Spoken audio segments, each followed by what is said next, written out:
And we're back. Another installment of the Argentine Prison Museum in Buenos Aires. We left off with this photograph of one of the galleries in the museum. And I just want to spend a moment talking about the significance of this display in the larger context of criminology and science. Because this cabinet with medicine bottles, this apothecary projection of medicine, is part of a larger construct of the sociology of science. And just as important, the phenomenology of science as an expression of power.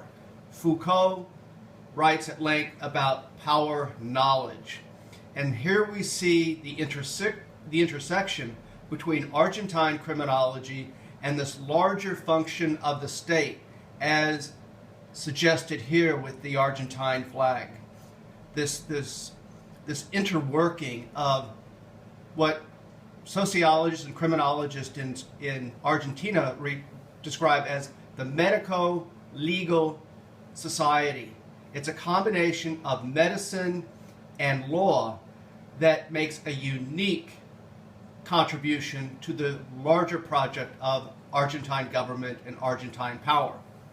Now, that is just scratching the surface. Let us continue. Let me pause, because I just want to add one other item. We talked about Foucault. This is another opportunity to mention Durkheim and Mary Douglas, because what medicine and these remedies suggest is that they are a modern response to pollution, disease as pollution. Sociologists recognize a trend in the emergence of modern society that was driven by the social pathologists, and these were experts with expert knowledge, with power knowledge. Now I'm referencing, of course, to Foucault. And the social pathologists began to formulate social problems in ways that were amenable to science and the state. Now, I could go on that topic at this point, but I'm going to refrain and segue to another image. We're in the same room, the same gallery, and this is arguably one of the most interesting corners of the exhibit. And it's not self-evident what we're looking at here, because we see on the left-hand side of the panel this exhibit with a chair, and we see on the other panel something that looks like more science. So what I want to do is untangle that mystery and how we're back to science. Here we see a photograph of a well-known, celebrated criminologist in Argentina, Juan Bucetich. Now, it's a Croatian name that has become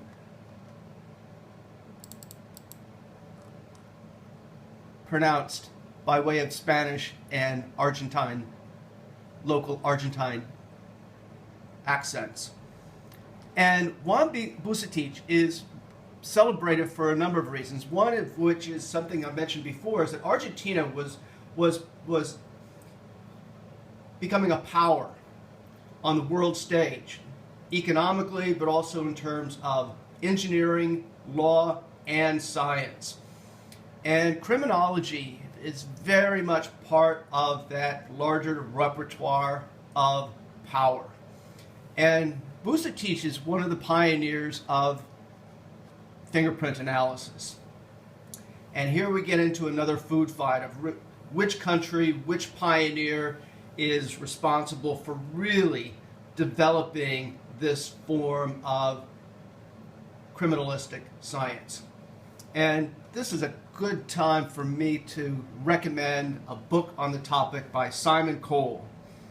Simon Cole, Suspect Identities, a history of fingerprinting and criminal identification, where Simon offers an in-depth and elaborate critique, a very important corrective to how we perceive science, fingerprinting, DNA, forensic analysis, etc., etc. And he offers a critique not only on those techniques and those technological developments, but also a larger narrative on the role of state power. Power knowledge, Foucault, fingerprint analysis. Let's move on. And here's another celebrated criminologist in Argentina, Ingenieros. And here we see his workstation, if you will, his desk. There on display are some calipers to measure the body. He was, like so many criminologists at the time, at the turn of the century, was very much influenced by Lombroso, the Italian criminologist who shifted the criminological question. Beccaria was very much interested in describing the problem of crime from the Italian perspective, that then made its way throughout Europe, North America, and elsewhere, including Argentina. And Lombroso shifted the criminological question. He wasn't really interested so much about talking about the crime problem, but the criminal problem. Shifting focus on the body, shifting focus on positivist techniques to examine, inspect the body. This became known as criminal anthropology, the study of criminal man. Very much part of the history of Argentine criminology. It's very difficult to separate Argentine criminology at this time from its Italian counterpart. But the Argentines were taking it to another level of analysis. And that's very important in the larger story of the Argentine Prison Museum, because the curators obviously were very keen to recognize this very important element to their intellectual history. Let's move on, and we can talk about more theory later, but let's go back. Let's untangle the mystery more. So we have the fingerprint analysis that is presented on the right-hand panel of this corner of the same gallery. And now we have this curious item of the chair with a strap. And this is a story within a story. You've heard me say in previous episodes and previous lectures that museums are storytelling institutions. There is a performance, there is narration, there is a script, there is a theatrical backdrop to the presentation of objects, images, and the use of space. Now that's Museum Studies 101, and this is how it applies to this corner of this particular gallery. Let's introduce the key character in the story. That's Severino, Giovanni. And you might say to yourself, well, he's quite debonair. Well, that could be said about a lot of Argentines. Very debonair. He is also an anarchist. He is an assassin. And this points to social disorder at a time when economic tension is building in Argentina between the workers, the state, and what would become the private sector. Very much part of the Argentine conversation as we speak. And this draws attention to the anarchist element in this larger economic tension. An assassin targeting businessmen, the captains of industry, and he is sentenced to death.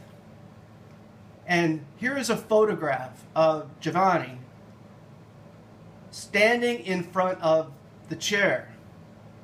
And notice he's wearing what I would interpret as a very stylistic Italian suit. Very smart attire. And this suggests what Durkheim refers to as as dignity, cult of the individual, that even in the face of executions, society and sometimes the state will actually make gestures toward the individual dignity of the person that is being executed. And here we have the chair. This is the real deal. One of the other elements of museum studies and prison museums is authenticity. Is that the real thing? I believe it is. I am convinced that that is the very same chair that is featured in the photograph of Giovanni. That is the instrument of, one of the instruments of death, because he faced the firing squad. This is a very interesting set of developments, and the way the curators use these objects and space to convey a larger narrative about science, the allure of science, the power of science, how it is supported by the state, and how the state draws on science to project its image, reputation as a progressive force.